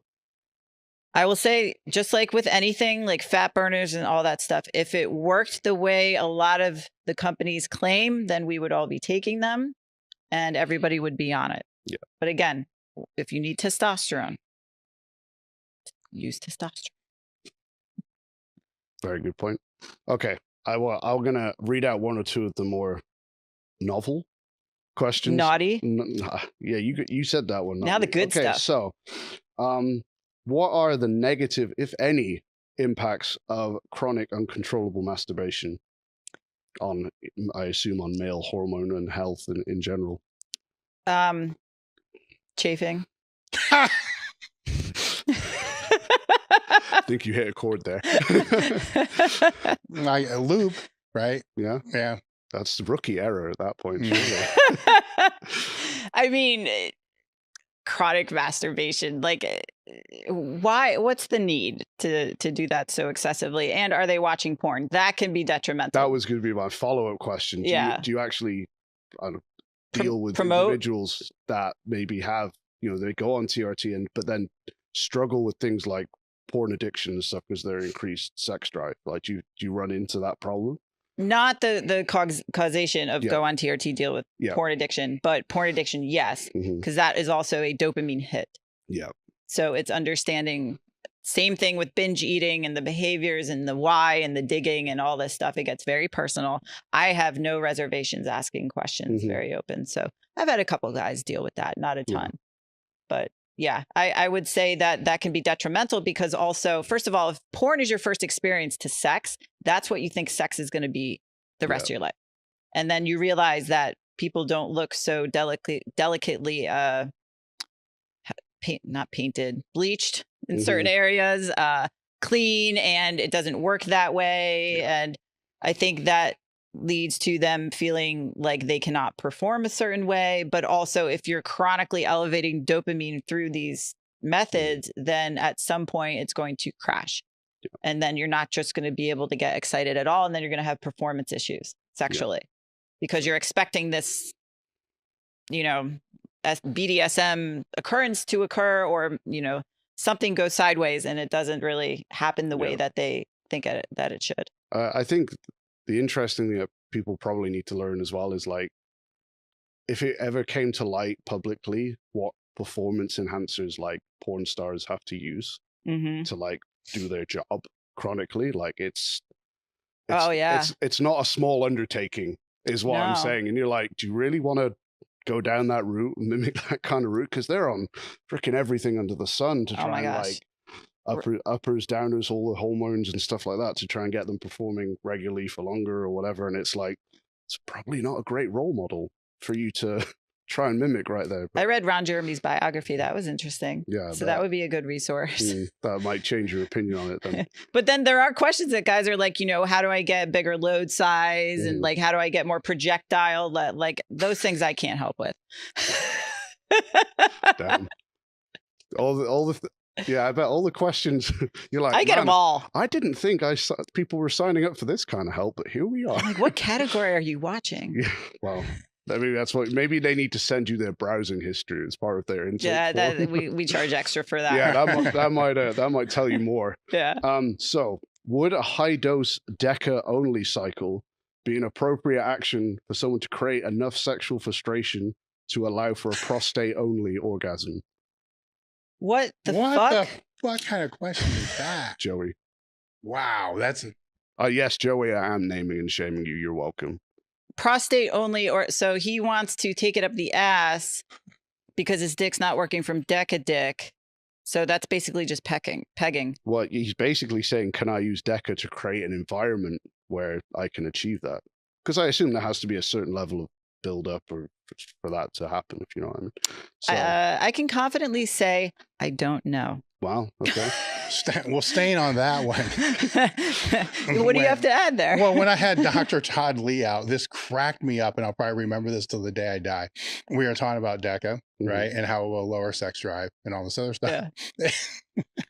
He was saying kind of jokingly, but not. I just realized that's right in the middle of the sweater, dude. That's funnier than hell. Yeah. And that a lot of bodybuilders and a lot of top lifters probably should do that, because all they do is worry about sex all the time, so they don't get anything else done. Yep. So if they actually had more of that, then they would actually do more work and actually get more shit done instead of being preoccupied with I need to get laid and everything that they have to do to go about getting laid. And it made so much sense to me that it's a little fucked up. Yeah, it's like, no, you don't need Adderall. You don't need modafinil. You just need DECA. Just kill your sex drive. Just wipe it out and then think of all the stuff you could get done. 3 months later. Yeah, your work, everything would be done at dude, I got 3 months later, you got a Fortune 500 company. Yeah, 10 times leveled. So what's your secret, DECA? Yeah. Yeah, I have nothing else to add to that. And a serious one to finish off, which I think I know the answer to, but it was asked. That's what she said. Is there such thing as being too old for HRT? And then are there any negative implications for starting HRT at a very later stage in life? So like 70s, for example. Is there anything different at that point? And is there any potential drawbacks, so on and so forth? Not that I'm personally aware of, because I've actually had clients in their 70s go on testosterone. One guy, he was 75. This is when I train people in person, and he walked into my office and he's like, Allie, I had sex twice last night. And I'm like, that's awesome. He's like, that hasn't happened in years. He's like so cute, and he's like this little golfer, and it like his eyes lit up and everything. And he had a cardiovascular history, so I can't recall exactly what was discussed with his doctor, but that's usually the concern around that age. And I would say, obviously, talk to a medical professional about any pre-existing conditions or comorbidities that could be occurring. But I have not been told of anything that is detrimental. Yeah. So, and you've never, like, I would theorize that, you probably have more to gain, surely, in your 70s, because you've declined more hormonally than someone in their 30s or their 40s, right? So I don't see why the payoff wouldn't be greater potentially. You know, in the same way that, like, in theory, resistance training is better for someone who's 60 or 70, right? Because they're actually losing muscle at an appreciable rate to the point where it's going to stop them going up and down the stairs, getting off the chair or whatever. So, like, if anyone should be lifting, it's you, because you have more to lose if you don't do it. I assume it would be the same with TRT there, where and have a raging boner when you're 80. Like, can you imagine? You go. So others, I have a client who works in a nursing home, and he was saying that, like, because TRT and stuff and all that is taken on in the elderly populations now, he says they have a huge problem there where they have nothing else to do. So they're all on hormone replacement. And he's like, they're all in each other's rooms all day. No one's in. They're like, why is no one in the communal areas? Oh, that's funny. Anymore? And good for them. Well, though. I mean, I assume they're not going to be causing any trouble if they're doing that, right? Yeah, like, you don't have to worry about them until someone pops a hip out or something. You got to run in because they pulled the emergency cord or whatever. Mm-hmm. Yeah, went to the wrong page in the Kama Sutra, not suitable for hip replacement.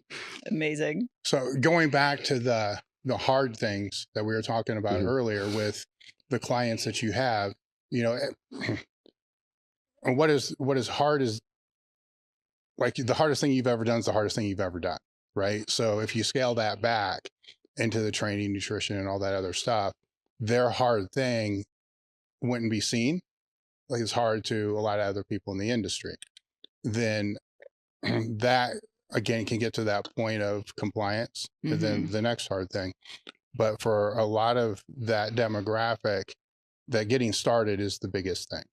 Right. And I can say, you know, with even the demographic, that meathead demographic, the getting started on just cardio, like the hard thing. Right. So there's a process that you have to go through to be able to pick the right hard thing that's going to have an actual positive return. Right. Because if you've never done anything before, it's always hard. Like, I can come up with 100 hard things to be able to do today. Right. But not all of them are going to have a net positive on what I want to do. So how do you navigate that sphere? Because it's going to come down to the metrics that are in place, right? But then they have to decide those metrics, because, as you said earlier, if they're not wanting to get that metric, then it's probably not going to happen. But they may need that metric. So you see where the dichotomy exists? Totally. And that's where they can score themselves in each area of their life. So where is your sleep? Let's put that on a scale of 1 to 10. Your relationships, your gym, your nutrition, and then anything else in your life that you may be dealing with. And what has the lowest score there? But how do you, what's the top, what's the defining metrics of that score? Because you can say relationships, they'll be like, oh, that's cool. But everybody around there's going to be like, he's a fucking asshole. You know, he doesn't talk to anybody. He's basically isolated, you know. So to be able to score yourself, you need to kind of know what a 10 is, and you need to know what the 0 is. Yeah. So usually that will come with, what is the communication like with your spouse? Quite often it's not great at the moment because their life is not necessarily where they'd like it to be. And that's why they've come to us. Or they've got a very supportive wife, they have a great relationship, work is suffering. So it's usually one of those two. And then because one of those is suffering, the habits that come along with that are the drinking, the inability to get to the gym, all this stuff. So instead of throwing everything at them at once, it's finding which pain point is the one that we have to push. What does that tie into? So if you don't show up as the partner or the father that you want to be, that is going to tie into the future, to their children. Did they have a past relative or somebody in their life who maybe passed away due to some health issue? Like, let's tie that into what their mortality might be based on what they've experienced, because sometimes that's what people will need. Or if they see on labs that shit's not getting any better, that's something tangible that they can take. So then that is when a lab metric might become something to aspire for, not necessarily total testosterone, but some of the inflammation markers and, you know, maybe insulin resistance or something like that. So then if we get the training and the diet in check, we know that that's going to improve. So they're actually going to visually see that on paper within at least 6 to 8 weeks if we can get them compliant with training and nutrition. Usually, if training and nutrition are the first things that we tackle, sleep becomes a byproduct of that as improving. I think sometimes people try to biohack sleep at the same time, or, initially take all these supplements, meditate, whatever crazy thing. Okay, that's great, but your resting heart rate at night is still 74. You're not sleeping through the night. There's all these things that can be connected to the training and nutrition piece. And then that's where the confidence and then the vitality can come through to the other parts in their life that are maybe failing. All right. So it's having conversations to try to get them into the things that they can do now. Mm-hmm. Right. Because to use your relationship example of, they have relationship issues because they're not where they really want to be. Mm-hmm. But if all they do is focus on that, they're going to have anxiety. And if all they do is focus on how it used to be, right, that can create depression. Yep. Because it's always been bad, or it used to be really good. But through these conversations, you're trying to get them into more of a present state of here's what you can do now, Mm-hmm. right? But through that whole thing, you still got to try to get them to stop focusing too much on here and there. Yes. Like we have one guy who does DEXA scan every month. Why? He's so hyper-focused on how much muscle he wants to gain. Well, we all know you can't gain that much muscle. I was going to say, that's going to be a disappointing month that by quickly. month. Yeah. So I tell, hey, also empathy. Dude, I've been there. I had an in-body in my office when I worked in a gym, and I was on that thing every week. It drives me crazy. So it's the educational aspect of it, but also understanding, why are they obsessing on this so much? Why is this an obsession? And you really, I get back to the whole digging. Like, why are we so hyper concerned with this number? And sometimes men need that connection of like, I'm going to look at this and this is going to dictate the rest of my life. Because that DEXA scan can dictate your mood for, a few weeks if it's not saying what you want it to say. And I already know, like, this is not going to show that you gain 10 pounds of muscle in 1 month. Like, we all know that. Yeah. It doesn't happen that quick. So it's really trying to direct the conversation around away from the obsession of certain things that are maybe taking away from them, because then I'll outright say, is thinking of this all the time really helping you to do X, Y, Z, all the other things that we're focusing on? Well, my question with the DEXA scan is, if it's not where they want it to be, then it pulls them down for a few weeks. If it is where they want them to be, it's probably not going to carry them through for another few weeks because they're just going to want more. Right. So then what's the point? That's the point. Yeah. I mean, I think this probably goes against what a lot of people would say, but I think in a lot of scenarios, people just need to focus more on doing rather than end result. And I know that sounds stupid, right? But like, I suppose most people would refer to it as like being process driven over goal driven, right? But like, it's usually the act of doing stuff that gets you the results you want, right? And if you throw yourself into what if the point of training was to just train and do it consistently? A lot of people on Instagram would be screwed. Yeah, I know, right? Like, maybe that, if you see it for a an all-involved, self-isolated thing where the point of training is to train. I know that sounds kind of abstract, right? But if you think of it in that way, and it's like, well, I tick that box, and my only goal is to tick that box 4 days a week for 52 weeks, chances are at the end of those 52 weeks, some good shit's going to happen. Yeah. Right. Whereas if I'm looking at like, oh, at 52 weeks, I want 8% body fat, a 350 bench and this, I'm second guessing the doing part all the way through that process. Cause I'm like, well, I that means I need to lose 0.5% of body weight a week or whatever. And I need to put 5 pounds on my bench every week to get, you spend so much time analyzing that maybe you don't actually do the doing properly. Yeah. Whereas if the end goal was just train hard, just train, and that is the goal. Go in and train hard 3 days a week, as hard as you can, almost for the purpose of to show yourself you can do it and build that habit. And then you tell me that something bad has come from that. Well, that will still play into what that end result's going to be, because if you go in and you can't train hard, you're going to wonder, why can't I train hard? Yeah. Okay. I didn't eat like shit. I didn't, I didn't sleep well. So when I go in the next time, I don't want to do those things again. Yeah. Because I want to actually be able to do what I'm supposed to do. And then that will lead there. Yeah. Whereas if they're just focused there, then they'll skip that. Yeah.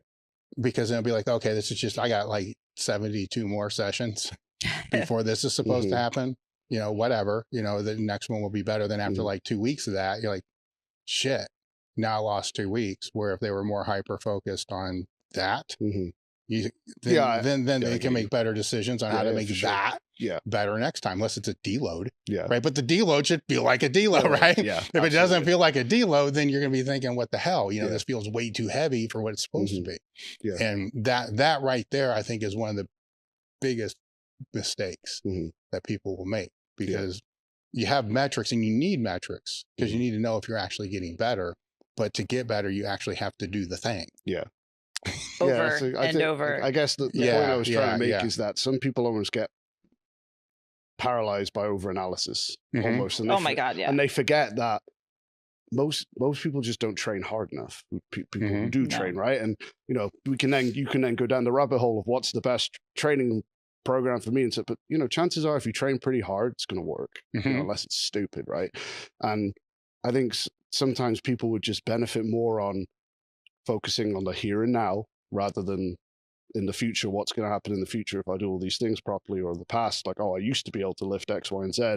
Just focus more on your efforts right now. What can I do right now here to get better and do this to the best of my ability? And then that just stacks forever, right? But it's sometimes when you've got people who are like, have metrics like lab results and stuff like that, and that's their be all and end all, it must be really difficult to get them out of that. Whereas it's like, if you just have 5 or 6 things that you say every day, I do these 5 or 6 things to the best of my ability, all those things probably are going to fall in the line, you know? So how do you take that and apply it to somebody that's never been in the weight room?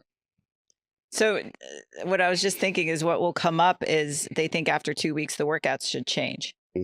They don't understand how if you repeat the same workout for at least a month, that gives you some measurement of progress. Are you lifting more than the first week? Are you lifting heavier or more reps, or, you know, basic things that we forget about? Because I forget sometimes people think the workouts should change because they've done programs where there's different workouts every single week. And I'll ask them, well, why do you think the workouts should change? And if it's due to boredom, I said, we don't program for entertainment. Like, that's not something we take in consideration. Results are entertaining. You should are entertaining. Try those. They're really good. Until they get to the level where it makes sense. Like they could do something like a wave loading program that has changes week to week or whatever. But that, and also changing nutrition. There are a lot of coaches that'll train macros or change macros every week. Sometimes we don't need to do that for months. That we've had guys, no change. Shouldn't my nutrition change? I'm like, why? Like, we're still getting results. You feel great. Like, you're performing well in the gym. Why should we change it? Because were used to that before. The consistency over time thing is a forgotten, I guess, concept or art, where putting years to this, and it goes back to younger kids wanting to take steroids a lot quicker and not realizing the work that it takes to put in the gym and all that stuff. Like, how long did all of us actually spend lifting in a gym for a respectable period of time before considering anything else? Lifting for a year is like an eternity now for people. I mean, how many times have, you know, you maybe suggested, go do 5-3-1. You're like, but I only add 2.5 kilos a month. That's too slow. And you're like, dude, if I added 2.5 kilos a month for the next 3 years, do you know what I mean? Like, remember you're doing this shit forever. Like that, for most people, that should be the intention they're getting into this, right? And it's like, just think about that for just a second. Like, arguably, you could say 5-3-1 is quite simple, easy to follow. If you actually added 30 kilos a year, or, you know, 65 pounds, whatever, like, just think about where that puts you in 2 or 3 years. You're the kind of guy that people are going to come up and be like, what's your secret? You're like, well, 3 years of really sensible, slow, boring programming, unfortunately, but that's the answer no one wants, right? And like going back to the changing program, like, when people get in, again, people almost look at lifting differently there to how they'd look at anything else. Like, if they got into cycling or running and they were going to the track every week or something, would they expect their workout to change every week? Do you know what I mean? Like, if Tuesday was like a speed day or Thursday was an endurance, would you really expect that to change every single week? Or would it be like, no, the idea is you do it and your splits get better, until they Yes. stop getting better. And then you're like, okay, now we need to assess, right? Mhm. But with lifting, all of a sudden it's like, well, that's not how lifting can work, surely. It's got to be different. Like, I've got ADHD, it needs to be different. Yeah. Well, the perception of time is it's an interesting thing, right? Because they don't want to put 2 years, or it's like that's forever, until you ask them, hey, do you remember when everything shut down during the pandemic? And you can remember, like, it seems like it was 7 months ago. Yeah. That was 2020. It's now 2024. That's how fast time goes. Yeah. And if they can, you know, as we're telling them not to do, relate back to look forward, that's not that much time. No. It really isn't. And if they can remember that, which I'm sure everybody can, clear as day, that's what, 3 years? Three full that's years? nuts. I mean, we're in the 4th year now. It's all a blur. That's not very, you see what I'm saying? Yeah. So to flip that back out at them can get them to think, oh shit, yeah, this really. Yeah. And then you make them backtrack and say, imagine you started 531 in the Yeah, pandemic. yeah. Imagine where you'd be now, 2024 in January. Just are those 5 pounds a month that are too slow. Just think, where would you be right now? And they're like, oh shit, I'd be way stronger. And you're like, Business wise as well. Yep. I mean, I've talked to many people that, you know, didn't have a social media presence at all. And now they have millions of followers in that short period of time, you know, and it's not that long. It isn't. You know, it's just, again, doing the right things over and over and over and changing the things that don't work. Yes. You know, which is a big piece of that too, you know, is to be able to figure out, is this moving you forward or is it not? And if it's not, you need to find a better path. You know, if you're trying to figure out this optimization of hormones and health and all that, and you started it in 2020 and you're exactly in the same place that you are now, that should be a clue. Like maybe it needs some help. You know, maybe you need to try something different than what you've been doing. Not after 3 months.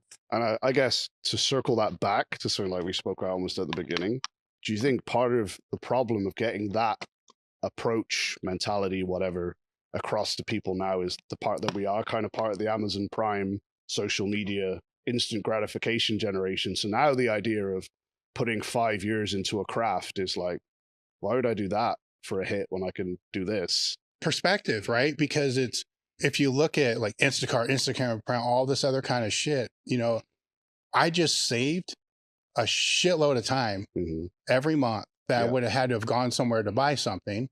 So if I just saved all this time, what did I replace that with? Productive work or scrolling? Or binge watching shit. Right? So it's the perspective. Like you can save time on things that you really don't want to do to be able to take that time and then put it. It's like an investment, you know, invest in something that can actually have an ROI or invest in something that's not going to have an ROI. You know, if somebody doesn't have any money, you know, and they use a credit card to buy a big screen TV, it's a shitty investment. You know, if they use the same capital, invest in becoming better at a skill or a trade, same capital, one's going to depreciate in value and the other one can actually expand in value. Now, if you just created more time to expand your value, and then you didn't do that, that's self-accountability. You know, and not, you can't point your finger and blame all these other things, right? Because people do, but they're stupid. Like they can blame all these other things. And like, you just told me that you just freed up hours, you know, of your time every month that you could have done something else. But you didn't. So you just told me a whole lot about yourself, by the way. You know, because absolutely. those are good things. You know, it's great things. As long as you're reallocating. It's a tool. Are you investing or are you depreciating? It's very simple. And I'm sure you run into it with people as well with the answer of like, oh, I don't have time to do that. But it's like, there's so much bullshit. We have more time saving devices now than we've ever had. You know, so like, where has the time gone that we've all saved with dishwashers and, you know, whatever, getting your groceries delivered? That time hasn't just disappeared. You know, we still all need to eat, sleep and whatever, but all this stuff. So what are we doing with it? Exactly. The key word we, right? Because that's a choice. Like that's my choice where I'm going to invest that time.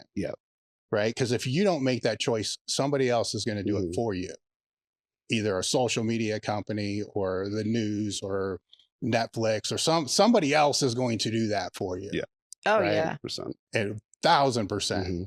And because everybody's trying to monetize and invest in that time, right? So if you want to be a lazy slob, Mhm. then somebody's going to capitalize on Yeah, that for sure. 1,000%, or Yeah. you're not, and then you capitalize on it. Yeah. I mean, I started tracking like at the beginning of the year, just like all like your screen time, your social media time, and it's just like, I'm not too bad, I don't think, but like my Instagram time was at like 40 minutes a day on average, right? And I was just like, you amplify that by a week, 7 days a week, by 52, and I'm like, I don't need to be on there 40 minutes a day. Yeah. I could do everything I need to in 10. But now we're getting back to that dopamine thing, Yeah, right? no, Where absolutely. it can become an addiction. Yep. And if it's the addiction, then you're going to justify the addiction. Mhm.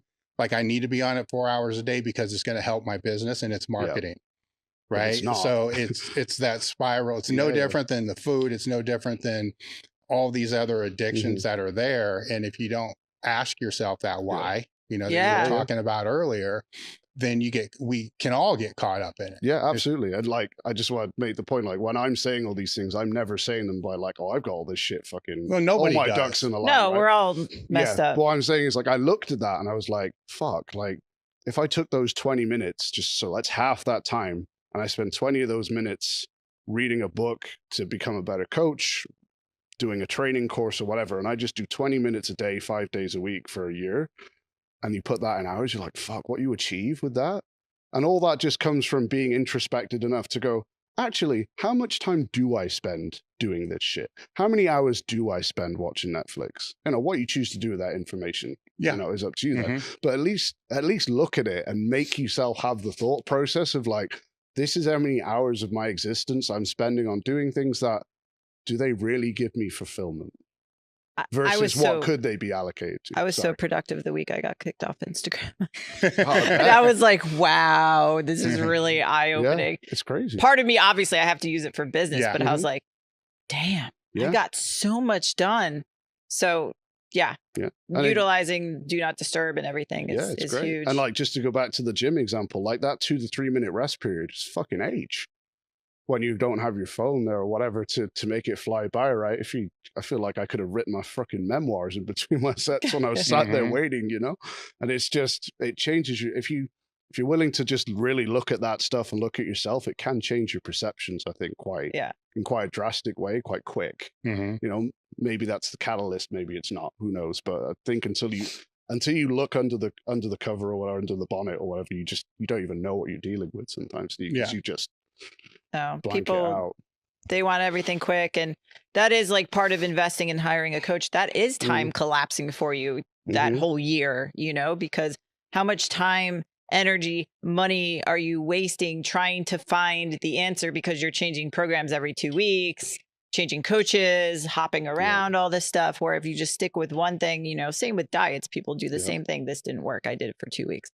Dude, this is actually efficiency. It's outsourcing a part of you. When people think, well, I know what to do. I'm like, I know what to do. I've had a coach for 6 years. Yep. I don't have to think about what I have to do, though. And that allows me to put more time into other things that are important to me. Absolutely. And you're not negotiating with yourself. You have somebody else objectively telling you what you actually need to do. Well, that's what a coach really is, right? It's mainly objectivity, perspective, and maybe a bit of accountability for those. Like, that's what you're paying for in most scenarios, right? Like, you're paying for someone to be able to look at what's happening unemotionally from a detached position and go, well, no, that's actually good progress. Everything is fine. Yeah. Especially when it comes to like fat loss and stuff, right? They're like, I'm not losing fat quick enough. You're like, I could see a difference in 2 weeks. Like, you're telling me that's not, what I mean? Like, you're paying me to be on the other shoulder. The devil's over here and I'm the angel going, no, actually, everything's working. Stop looking for ways to fuck it up. Yep. Side by sides are very powerful because you guys can't see it, or not you guys, but people can't see it the way that we can. So what's changed in your company since the last time you've been out here till now? Because you've had your summit, it's come and gone, so what other things have transpired or are you working on now? We're working on Silverback 2024 now, which was amazing because we quadrupled our attendance from year one. And I think I have a good grasp on what it's about, which for us, it's bringing together a community of men who feel comfortable talking about everything we talked about today, but also in an unfiltered, unrestricted way. So if you go to certain medical conferences and all that, they restrict what practitioners can talk about. This is in a format where I'm the governing body organizing it, so I don't restrict anybody. But the overwhelming response of these guys was the community aspect of it and how awesome everyone was and friendly, and how they could talk to the doctors without judgment and talking about everything amongst other guys who have gone through similar things. So that's big on our agenda. When will that be? In November. We're nailing down the dates. We'll know in the next week. So end of January. And we're looking at Phoenix, Arizona, before we find an actual home of permanent residence. So kind of bouncing around. Yeah. And then in June, yeah, we've got our seminar coming up with Christian. 22nd, 23rd. Yes. No, 22nd 22nd, and 23rd. Yeah. Yeah. That's in BioFit in Orlando. In Orlando, Florida, which is going to be all about, well, it's going to be about a lot of different things, right? We're doing a lot of different presentations on training styles, method, basically longevity training. Yeah. And how to beat death. How to beat death, live as the most optimal version of yourself. It is literally for anybody who wants to come, but I think the primary audience will be coaches. It'll be very interactive. So it's not just going to be lecture. We're going to be doing group workouts and stuff and training with my team as well as Christian's team and lecturing a little bit, talking about all the men's health topics that we talked about today. But I'll talk about it very openly and kind of give everyone the chance to ask certain questions that maybe they were shy about or were censored from on any platform. Yeah, the Q&A will get interesting, I'm sure. I'll make it interesting. Yeah. Well, yeah, I bet. Well, how so? I like to ask the questions that people want to ask but are afraid to ask. And then I just blurt it out and it either goes well or doesn't. And then I'll just pivot and change the subject. But I'll make Christian what's very one that didn't go well? Oh, no, I can't. When I'm put on the spot like that, I can't think of it. But there are times or jokes I've thrown out when I've lectured and nobody laughs. And I'm like, all right, cool. So I'll just be like, all right, that was funny. I guess I know the audience now. So that's funny in itself, right? If a joke falls flat, that's kind of fun. Yeah. It is funny because then I'll just be like, guys, like I wrote that out myself. That was funny. You can laugh. It's okay. Because sometimes people feel weird about laughing. It's so bizarre. Like in some audiences, it's like they're shy about laughing. So I try to break the ice and start off solid. Like I was at an event a couple of weeks ago that had nothing to do with fitness. It was for social media and it was a bunch of editors and different creators. The agency that put it on handles Merrick's social media. So they knew me and they filmed with me. So they brought me on stage to be an example of how to extract topics from a client. So I'm like, no one knows me in this audience. I have to really come out, break the ice, first person of the day. So Ryan, the owner, he's like, Allie, tell me why you're so compelled to help men with their boners. And I just yelled out, I'm like, because I like dick.